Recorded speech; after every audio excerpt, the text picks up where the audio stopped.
नमस्कार मुलांनो. आज आपण असे घडलो परिसर भाग 2 यामध्ये इयत्ता 5वी मधील चौथा धडा उत्क्रांती अभ्यासणार आहोत. पान क्रमांक 15, पाठ क्रमांक 4 उत्क्रांती हा आपण अभ्यासणार आहोत. याच्या आधी आपण पृथ्वीवरील सजीव हा पाठ अभ्यासलेला आहे. पाठ चौथा उत्क्रांती यातील एकूण 3 मुद्दे आहेत, ते समोर दिसत आहेत. पहिला मुद्दा आहे उत्क्रांतीची संकल्पना, दुसरा मुद्दा आहे प्राण्यांच्या उत्क्रांतीचे टप्पे आणि तिसरा मुद्दा आहे मानव सदृश्य वानर. या 3 टप्प्यांचा समावेश या पाठामध्ये करण्यात आलेला आहे. या पाठामध्ये आपण सर्वप्रथम पहिला मुद्दा अभ्यासणार आहोत, तो म्हणजेच उत्क्रांतीची संकल्पना. उत्क्रांतीची संकल्पना कशी झाली आणि काय झाली याबाबत आपण सर्वप्रथम पाहणार आहोत. समोर तुम्हाला एक चित्र दिसेल बघा. ते चित्र आहे मानवाच्या निर्मितीचं. उत्क्रांतीची संकल्पना नेमकी कुठून झाली, कशी झाली या गोष्टी आपण पाहणार आहोत. उत्क्रांती या शब्दाचा सर्वसाधारण अर्थ काय आहे, उत्क्रांती कशी झालेली आहे, सर्वप्रथम आपण या उत्क्रांती शब्दाचा अर्थ पाहणार आहोत.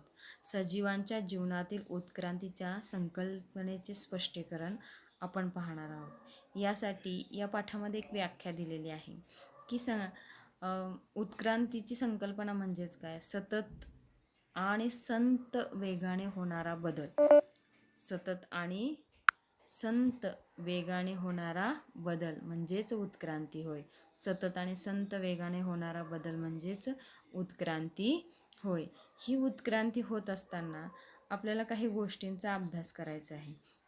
पर्यावरणाशी जुळून घेण्याच्या आणि आपले अस्तित्व टिकून धरण्याच्या अनेक प्राणी प्रजाती प्रयत्न करत असतात, परंतु एखाद्या विशिष्ट प्राणी जातीमधील प्राण्यांच्या शरीर रचनेला ते करणं शक्य होत नाही. त्या प्राण्यांच्या शरीर रचनेमध्ये अंतर्गत बदल घडून येत असतात. जेव्हा पृथ्वीमध्ये परिवर्तन होत असतं तेव्हा अशा प्रकारचे परिवर्तन हे सजीवांमध्ये सुद्धा बदल घडून येत असतं. ते त्यांच्या पिढ्यांना जमत नसतं. त्या अनुवंशिकतेने ते बदल धारण करू शकत नसतात. आणि यामुळे काय होतं तर अशा वेळी अशा तऱ्हेचे मूळ प्राणी जातीपेक्षा काही वेगळे वैशिष्ट्य असणारे प्राणीजात उदयाला येत असतात. ही नवीन प्राणीजात जेव्हा उदयाला येत असते तेव्हा मूळ घटकामध्ये बदल झालेला असतो. म्हणजे नेमकं काय झालेलं असतं तर ही नवीन प्राणीजात मूळ जातीपेक्षा अत्यंत उत्क्रांतीत असते. या प्रक्रियेत अनेकदा मूळ प्राणीजात नष्ट पावते.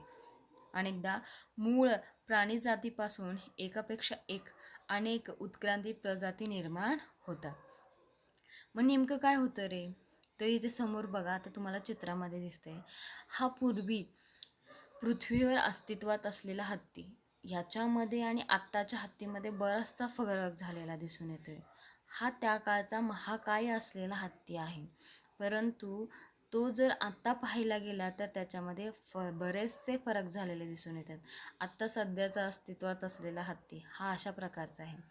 अशा प्रकारच्या उत्क्रांतीचे संकल्पनेचे स्पष्टीकरण स्वरूपात पहिल्यांदा मांडण्याचं काम चित्रामध्ये जे व्यक्ती दिसत आहेत यांनी केले.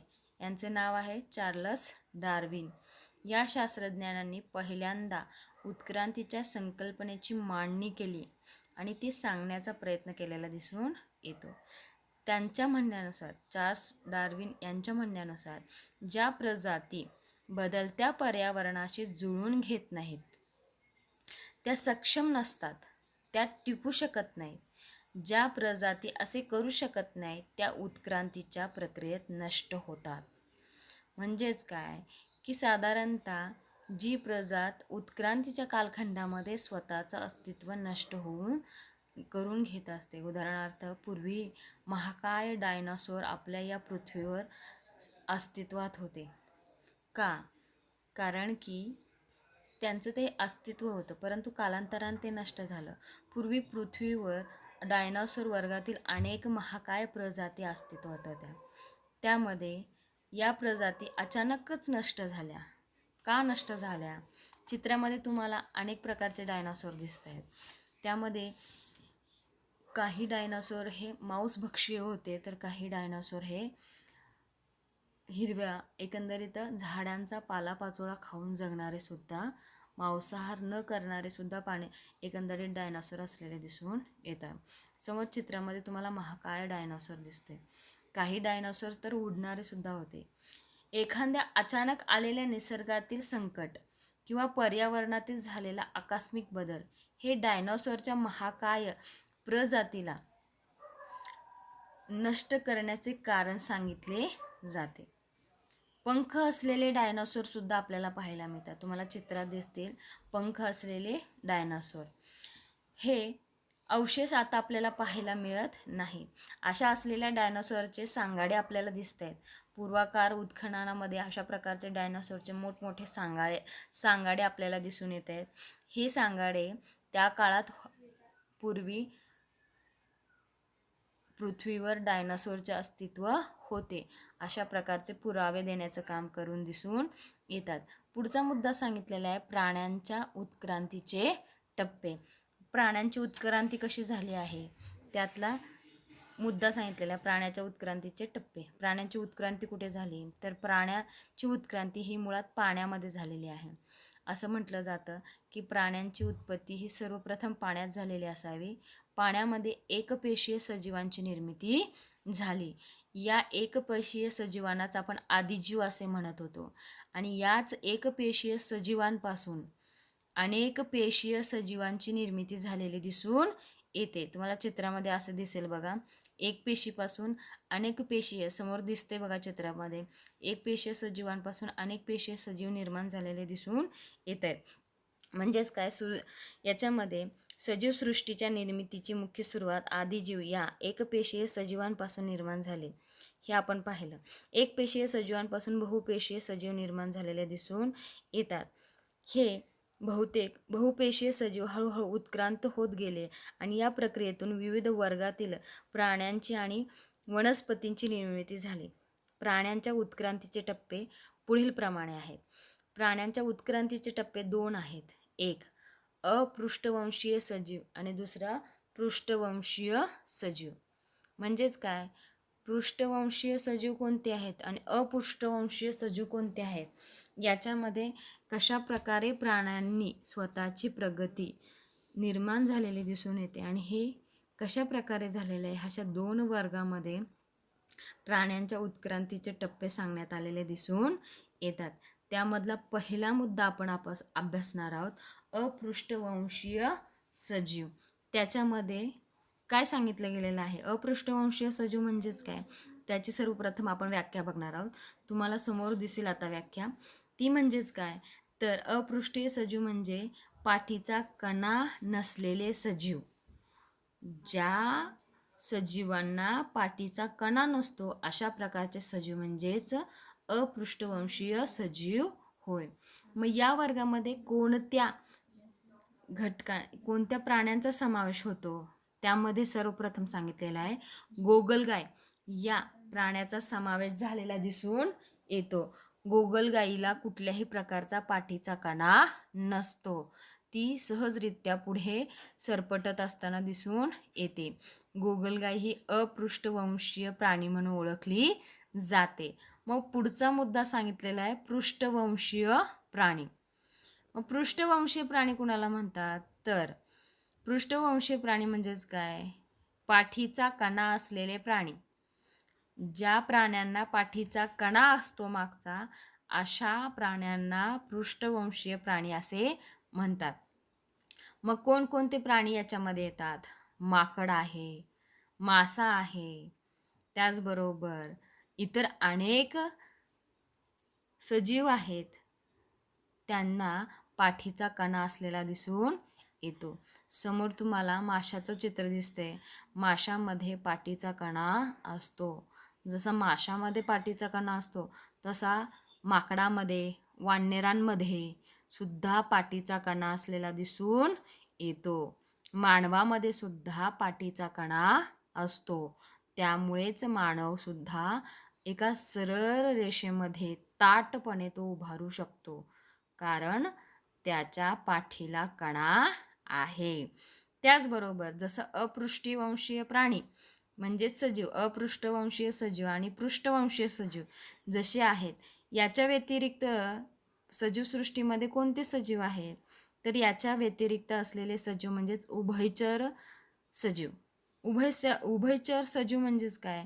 ज्यामध्ये जे प्राणी पाण्यात आणि जमिनीवर या दोन्ही ठिकाणी वावरतात. पाणी आणि जमीन या दोन्ही ठिकाणी जे प्राणी वावरतात त्यांना उभयचर प्राणी असे म्हणतात. उदाहरणार्थ बेडूक आणि कासव. बेडूक आणि कासव हे जमिनीवर आणि त्याचबरोबर पाण्यात सुद्धा राहत असताना दिसून येतात. तुम्हाला समोर चित्र दिसते. कासव हा त्याच्या गरजेनुसार जमिनीवर राहतो आणि त्याच्याच गरजेनुसार पाण्यात सुद्धा जातो. बेडूक आणि कासव हे प्राणी उभयचर प्राणी म्हणून ओळखले जातात. मग याच्या व्यतिरिक्त कोणते प्राणी आहेत का? तर आहेत. याच्या व्यतिरिक्त आढळणारे पक्षीवर्गीय प्राणी. पक्षीवर्गीय प्राणी म्हणजेच काय? की पक्षी जे अवकाशात उडणारे घटक आहेत त्यांना पक्षीवर्गीय प्राणी असे म्हणतात. हे अवकाशात स्वतःचं अस्तित्व टिकवण्याचं काम केलेलं दिसून येतं. अवकाशामध्ये फिरणारे अनेक पक्षी आहेत. घुबड आहे, कावळा आहे, चिमणी आहे, घार आहे. हे सर्व पक्षीवर्गीय घटकामध्ये येणारे पक्षी म्हणून ओळखले जातात. याच्या व्यतिरिक्त समोर व्याख्या दिलेली आहे सरपटणारे प्राणी. कोणते सरपटणारे प्राणी आहेत? तर जमिनीवर सरपटत चालणारे प्राणी. उदाहरणार्थ साप, मगर यांसारखे प्राणी जमिनीवर सरपटत असतात आणि ते सरपटत असताना स्वतःचं शरीर ओढण्याचं काम करत असतात. समोर तुम्हाला चित्रामध्ये मगर दिसेल बघा. आता त्या चित्रामध्ये मगर आहे. मगर ही सरपटणारा प्राणी आहे. त्याचबरोबर सापसुद्धा सरपटणारा आहे. हे सरपटून जमिनीवरच आपलं स्वतःचं अंग ओढण्याचं काम करतात. म्हणूनच त्यांना सरपटणारे प्राणी असे संबोधले जाते. त्याचबरोबर पुढे चित्रामध्ये तुम्हाला साप दिसतोय. सापसुद्धा सरपटत जातो. याच्या व्यतिरिक्त कोणते प्राणी सरपटत जातात? तर याच्या व्यतिरिक्त सरपटत जाणारे इतर अनेक प्राणी आहेत, परंतु इथे आपल्याला दिलेले 2 प्राणी सांगितलेले आहेत, एक साप आणि एक मगर. हे सरपटत जमिनीवर एका ठिकाणावरून दुसऱ्या ठिकाणी स्थलांतर होत असतात. म्हणूनच यांना सरपटणारे प्राणी असे म्हणतात. त्याचबरोबर पुन्हा एकदा तुम्हाला पक्षीवर्गीय प्राणी समोर दिसत आहेत. पक्षीवर्गीय म्हणजेच काय? जे अवकाशात विहितपणे फिरत असतात. त्याच्यामध्ये कबूतर, कावळा, चिमणी यांसारखे पक्षी याच्यामध्ये समाविष्ट झालेले दिसून येतात. त्यांना पक्षीवर्गीय प्राणी असे म्हणतात. त्यानंतर मुद्दा आहे सस्तन प्राणी. सस्तन प्राणी कुणाला म्हणतात? पृष्ठवंशीय प्राण्यांच्या वर्गातील सर्वाधिक उत्क्रांतिक टप्पा म्हणजे सस्तन प्राणी. पृष्ठवंशीय प्राण्यांच्या वर्गातील सर्वात अधिक उत्क्रांतिक टप्पा म्हणजे सस्तन प्राणी. पोटात पिल्ल्याची वाढ पूर्ण झाल्यानंतर आईने त्या पिल्ल्याला जन्म देणे आणि जन्मल्यानंतर काही काळ तिच्या अंगावरच्या दुधावर त्याचे पोषण होणे ही बहुतेक सस्तन प्राण्याची महत्त्वाची वैशिष्ट्ये सांगितली गेलेली आहेत. सस्तन प्राणी म्हणजेच काय? की जो आपल्यासारखाच जीव जन्माला घालत असतो असे नाही, तर काही वेळा काही सस्तन प्राणी ही अंडीसुद्धा देत असतात. त्यामध्ये त्याला अपवादात्मक काही असलेले प्राणी असलेले दिसून येतात. अपवादात्मक म्हणजेच काय? की त्याला अपवाद आहेत. बदकाच्या चोचीसारखा असलेला एकंदरीत प्राणी तो सस्तन प्राण्याप्रमाणेच आहे, परंतु तो प्राणी अंडी देतो आणि अंडी दिल्यामुळे तो सातत्याने इथे सस्तन प्राण्यामध्ये मोडलेला दिसून येतो. त्याचं चित्र तुम्हाला दाखवते. पुढील घटकामध्ये त्याचं चित्र समाविष्ट केलेलं आहे. त्यामध्ये त्याला बदक चोचेचा प्राणी म्हणून संबोधलं गेलेलं आहे. समोर चित्र आहे बघा, हा बदक चोचेच्या प्राण्याचा येथे समावेश झालेला दिसून येतो. याच्या व्यतिरिक्त दुसरा असलेला प्राणी म्हणजेच मुंगीखाऊ प्राणी. मुंगीखाऊ प्राणी हा सस्तन प्राण्यांमधलाच प्राणी म्हणून ओळखला जातो. हे प्राणी अंडी घालतात आणि आपल्या जीवासारखाच नवीन जीव निर्माण करण्याचं काम करत असतात. याच्या व्यतिरिक्त शेवटचा मुद्दा सांगितलेला आहे मानव सदृश्य मानव. मानव सदृश्य वानर. मानव सदृश्य वानर म्हणजेच काय? मानवाशी साम्य असणारा वानर. यालाच वानर असे म्हणतात. मानव सदृश्य वानराच्या प्रजातीचा वावर प्रामुख्याने झाडावर होतो. ज्या प्रजातीचा वावर झाडावर होत राहतो त्याचे मूळ वानर स्वरूपात कायम राहते. मात्र त्याच्या काही प्रजातींना गवत प्रदेशात झाडाऐवजी जमिनीवर वावरावे भाग पडले. त्या प्रजातीची उत्क्रांती होत गेल्या. त्यांच्यापासूनच क्रमाक्रमाने उत्क्रांती होत घेऊन मानवी प्रजाती अस्तित्वात आली. ते प्रथम आफ्रिका खंडात घडले. त्या मानवाला आपण आधी मानव असे संबोधत असतो. आधी म्हणजेच काय? प्रारंभीचा मानव. या पाठामध्ये आपण मानवाच्या उत्क्रांतीच्या टप्प्यांचा अभ्यास केलेला आहे. इथे आपला पूर्णतः पाठ संपलेला आहे.